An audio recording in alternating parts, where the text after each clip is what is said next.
Mo Meaning Mondays number 10. If this is the first time you're clicking on this video series, I will just give a quick description of it.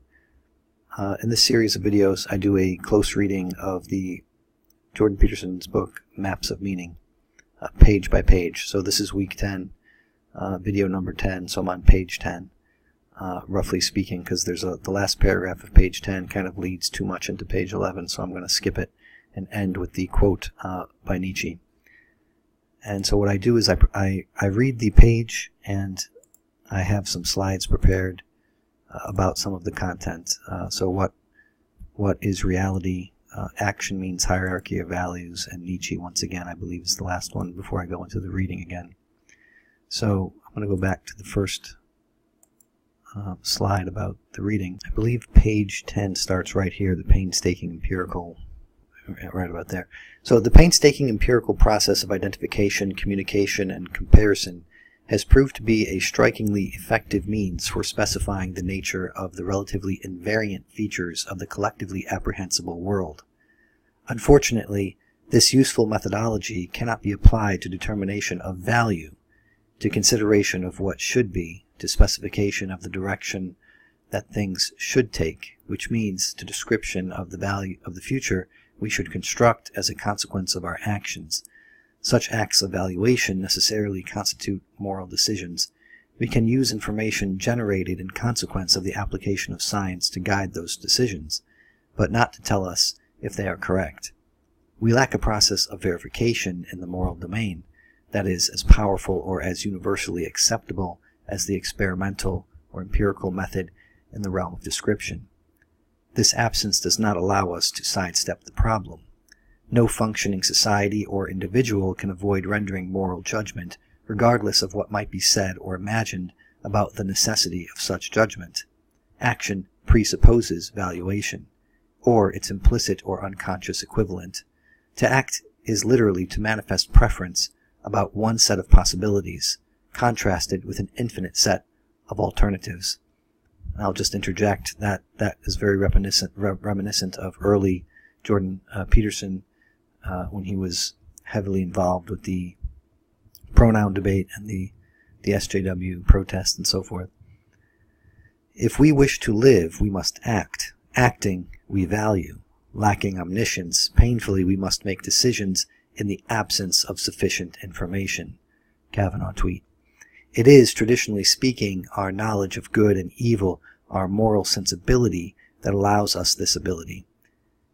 It is our mythological conventions, operating implicitly or explicitly, that guide our choices. But what are these conventions? How are we to understand the fact of their existence? How are we to understand them? It was Nietzsche, once again, who put his finger on the modern problem, central to issues of valence or meaning, not, as before, how to act from within the confines of a particular culture, but, quote, whether to believe that the question of how to act could even be reasonably asked, let alone answered. Quote, just because our moral philosophers knew the facts of morality only very approximately in arbitrary extracts or in accidental epitomes, for example, as the morality of their environment, their class, their church, the spirit of their time, their climate and part of the world, just because they were poorly informed and not even very curious about different peoples, times, and past ages, they never laid eyes on the real problems of morality. For these emerge only when we compare many moralities. In all, quote, science of morals, end quote, so far one thing was lacking, strange as it may sound, the problem of morality itself. What was lacking was any suspicion that there was something problematic here. So I'll move on to slide 1. What is real? And this is going to be coming up over and over again. And you saw it kind of happening with Dillahunty and Sam Harris. And so the notion of the real has been talked about since ancient times. And here I'm mixing in my own commentary with the book. I hate to do it. I like to just strictly stick to the text. But I've been finding myself adding in my own commentary more and more lately.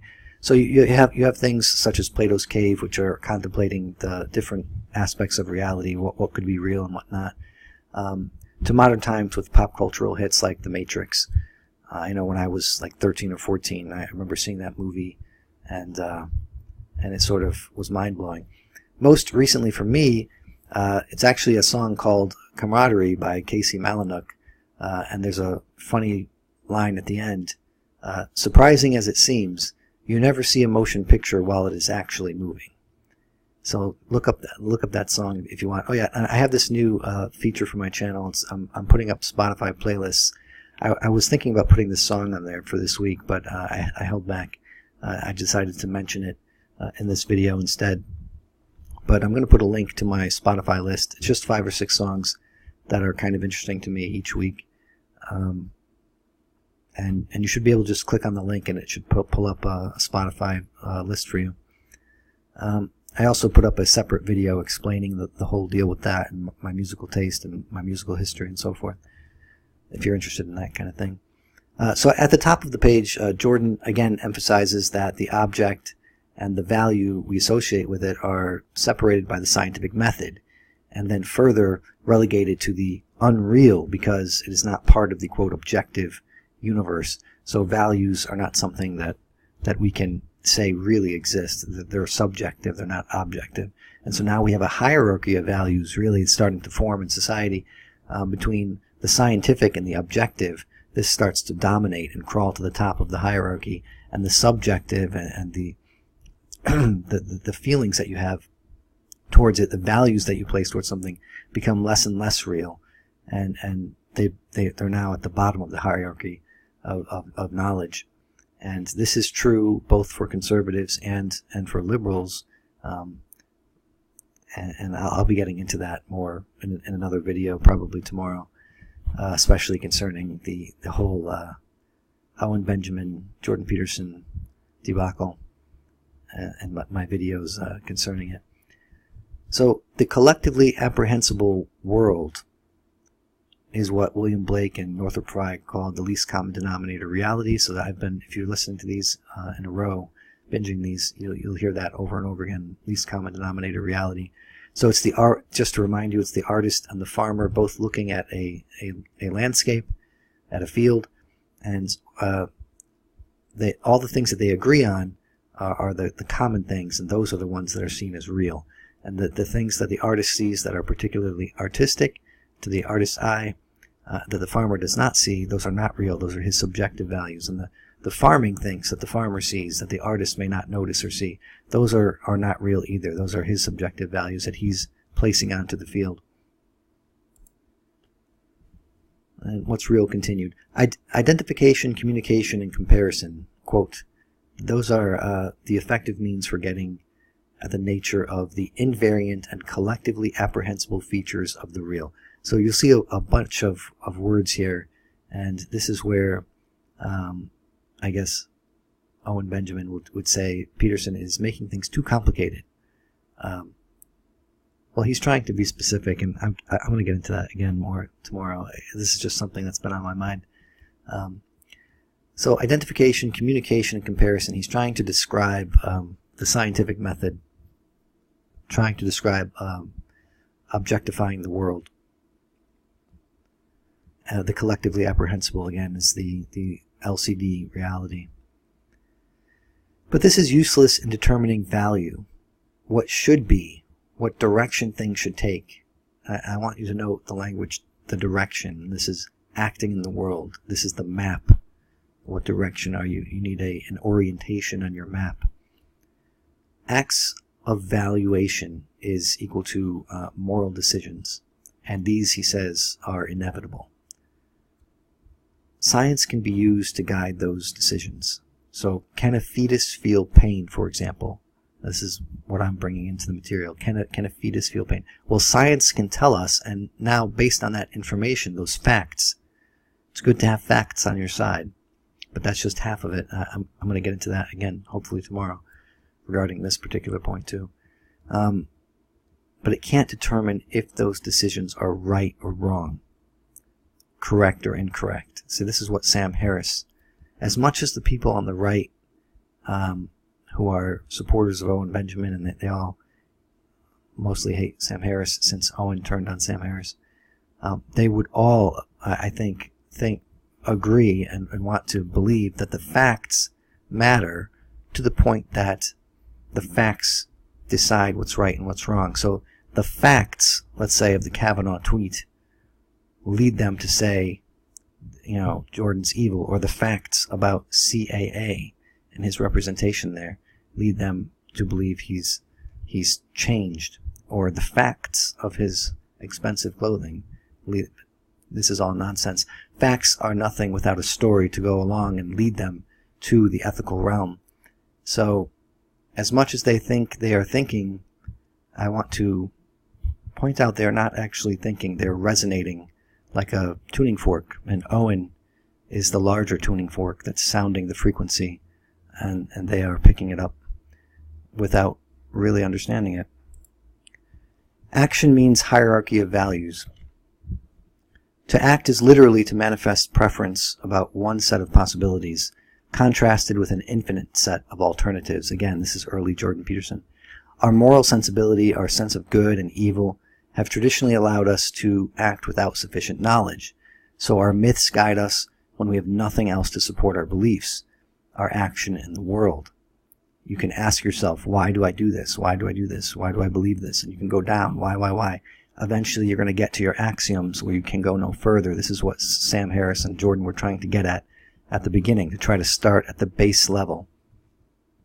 It's a chain of reasoning, each link leading deeper and deeper into the unknown, into chaos. And you're going to get to a point where you're just going to have to go by your traditions, by your myths, by your stories, and there's going to be very little fact down there. But why do the myths exist? Why? So this is the old question was, well, which myth do we pick to believe in? But we have to pull it back a step and say, but why do these myths exist in the first place? Why am I choosing among the myths and not something else? So how are we to understand those and not just the values that they give? Move the question back a step to the beginning of the myth, not just arguing about whether or not to use it or that it's outdated.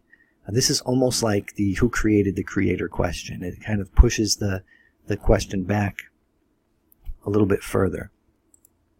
So Nietzsche, once again, the moral question had largely been about what is moral. But now Jordan brings us into the deeper layer discussed by Nietzsche. Is there such a thing as moral? And is this a question to ask and answer, reasonably speaking?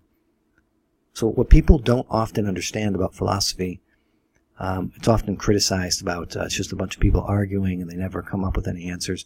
So it's not exactly about answering questions fully or completely or to your satisfaction necessarily. It is even more importantly about asking the right questions and working those over and over throughout time. So philosophy is not humanity's answer, but its question and its thinking over time. And this is why it's so important. It is thinking. And it's not about science as fact and fact as answer. It's you don't even know what questions to ask. And sometimes the really you that they dream about the questions that have yet to be asked, because that's where the pursuit of knowledge lies. That's where discovery lies. Answering old questions is interesting and it can be useful. But what are the questions we do not yet know to ask? That's the really interesting stuff so far that I can tell. This is going to be, I guess, a very short Mo Meaning Monday. Because I think that's the last slide I prepared, because then he goes into the quote by Nietzsche. Maybe tomorrow or over the weekend I'm going to do a little summary. I'm going to try to pull out 1 or 2 sentences per page up until this point to give a summary, and then I might cut together the various Mo Meaning Mondays into one larger file and one larger video And I might do that every 10 pages. I don't know. It depends if it's unwieldy, if it's too large, or too much of a burden for people to look at. I might not do it, but I'll try it a few times and see how it goes. So, again, if you like this sort of thing, please hit the like button and subscribe. Thank you.